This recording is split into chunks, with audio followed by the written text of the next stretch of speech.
అక్కినేని కుటుంబంపై అలాగే నటి సమంతపై తెలంగాణ మంత్రి కొండా సురేఖ చేసిన వివాదాస్పద వ్యాఖ్యలు టాలీవుడ్ ఇండస్ట్రీలో ప్రకంపనలు సృష్టిస్తున్నాయి. నాగచైతన్య సమంతలు విడిపోవడానికి కారణం టీఆర్ఎస్ వర్కింగ్ ప్రెసిడెంట్ మాజీ ఐటీ శాఖ మంత్రి కేటీఆర్ఏ అంటూ అనుచిత వ్యాఖ్యలు చేశారు. కొంతమంది నటీమణులు సినిమాలను వదిలేసి వెళ్ళిపోయారంటూ కామెంట్స్ చేశారు. దీంతో సినీ ఇండస్ట్రీ మొత్తం ఆ వ్యాఖ్యలను ఖండించింది. రాజకీయ లబ్ధి కోసం సినీ ప్రముఖులను సంబంధం లేని విషయాల్లోకి లాగొద్దంటూ నాగార్జున ఫ్యామిలీ మండిపడుతోంది. సమంత కూడా ఫైర్ అయ్యారు. ఈ నిరాధారమైన వ్యాఖ్యలు వెనక్కి తీసుకోవాలని డిమాండ్ చేశారు.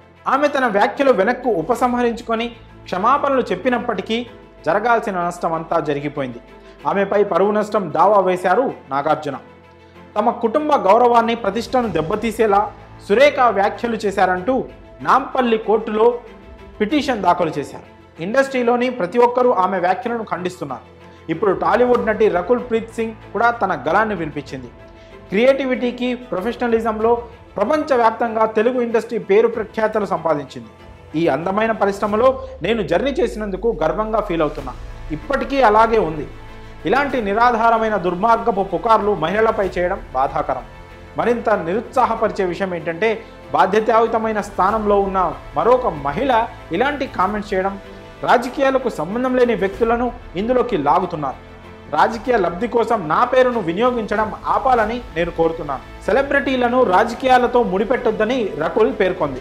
సురేఖ చేసిన వ్యాఖ్యలపై కేవలం అక్కినేని ఫ్యామిలీ మాత్రమే కాదు, సినీ ప్రముఖులు, రాజకీయ నేతలు, నెటిజన్లు తీవ్రంగా మండిపడుతున్నారు.